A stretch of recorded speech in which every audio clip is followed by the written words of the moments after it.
आराम से थोड़ा सा आग्रह करेंगे।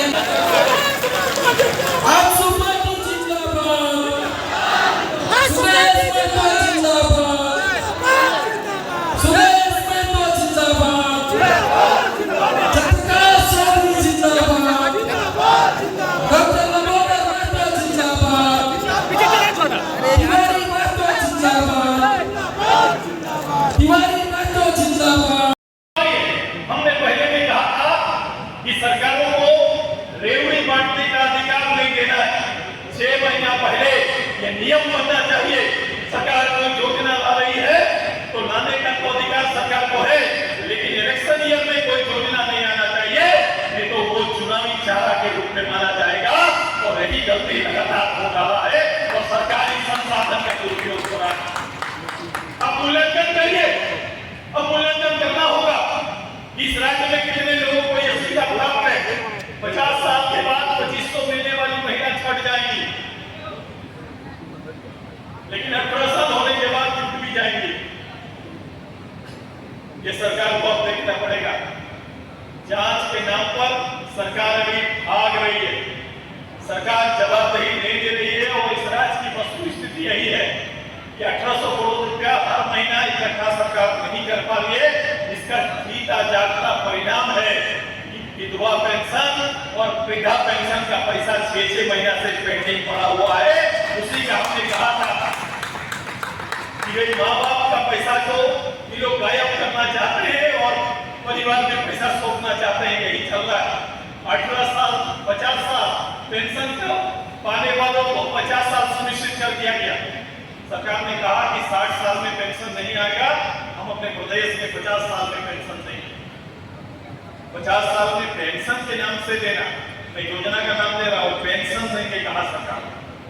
उन्होंने कहा कि शेड्यूल ट्राइब और शेड्यूल कास्ट के लोगों को ये प्राथमिकता देंगे कि उनमें 50 साल के बाद पेंशन, मतलब पेंशन उन्हीं को मिलना है जिनमें 50 साल के बाद ये योग्यता नहीं रहती है कि वो खुद कमा पाए। इसलिए ऐसे परिवार को सरकारी सहयोग के रूप में 1980 से ये सहयोग प्राप्त होते आया है। लेकिन ये 50 साल हटाने का पीछे का तर्क सरकार का क्या? सरकार ने स्वीकार किया कि ये 10 साल उम्र कम में ही लोग लाचार हो जा रहे हैं, कामकाजी लोग नहीं कर पा रहे और उन्हें सहयोग देने की आवश्यकता है। मतलब ये प्रश्न उठता है सरकार के ऊपर कि 10 साल बिफोर लोग बुजुर्ग हो रहे हैं या वृद्धा पेंशन के योग्य बन रहे हैं। अगर ऐसा हालात है तो सरकार के स्वास्थ्य विभाग को चुनौती है कि सरकार का स्वास्थ्य विभाग काम क्या कर रहा है। गांव के बारे में मैंने जो संवाद किया, 84 गांव के हालात पर संवाद किया। यहाँ कई गांव ऐसे हैं जिस गांव को न नगर निकाय में न गांव में अभी कहीं चिन्हित नहीं है। एक बड़ी आबादी बसी हुई है, लेकिन वो नगर इकाई में भी नहीं आते हैं, न पंचायत में आते हैं। वो ऐसे ही एक बड़ी आबादी चल रही है।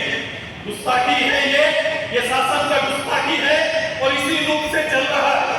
इस शासन से लोगों का विश्वास, इस शासन पर लोगों का विश्वास कहाँ रह गया? इकबाल नहीं रह गया इस शासन से। ये कारण क्या है? कि जो लोग पद पर बैठे हुए हैं, जो लोग मंच पर बैठे हुए हैं, जो लोग सरकार पर बैठे हुए हैं, उन पर विश्वास लोगों का रहा नहीं। ये 6-7 महीना में आज जाकर गांव में पूछो, गांव में महिलाओं से पूछो तो कहेंगे कि हम ठगे गए। तो आचरण क्या है सरकार का? आचरण क्या रहा? सरकार ने अगर गांव के लोगों के लिए, गांव की महिलाओं के लिए अगर कोई मापदंड तय किया है, सरकार ने ये कहा कि मैं गांव के 18 साल से लेकर मैं 50 साल तक की महिलाओं को मैं प्रोत्साहन के लिए 2500 रुपया उपलब्ध कराऊंगा। ये सरकार का सबसे बड़ा एजेंडा चुनाव से पहले आता है। नहीं, सरकार को इस तरह की योजना लाने का हक है। इस तरह के योजनाएं सरकार ला सकती है। मेरा प्रश्न यह है कि 18 से 50 बढ़ाने का तंत्र सरकार को देना पड़ेगा।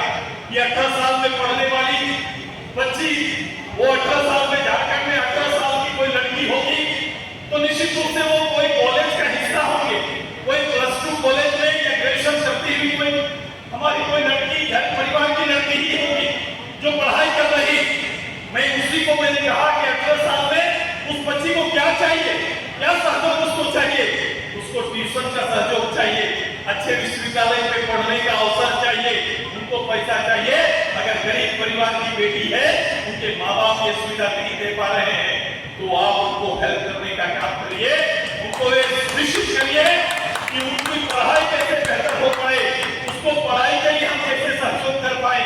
अगर आपका दिया हुआ फंड ये डेडिकेट करता कि ये पढ़ाई के लिए आपको दिया जा रहा है, तो मुझे लगता कि आपने इसके लिए उनको दिया है और इसका पैसा केवल उनके ट्यूशन खर्च पर जाता, इसका पैसा उसके कॉलेज खर्च खर्च पर जाता, इसका पैसा उसके कॉलेज के एडमिशन पर जाता।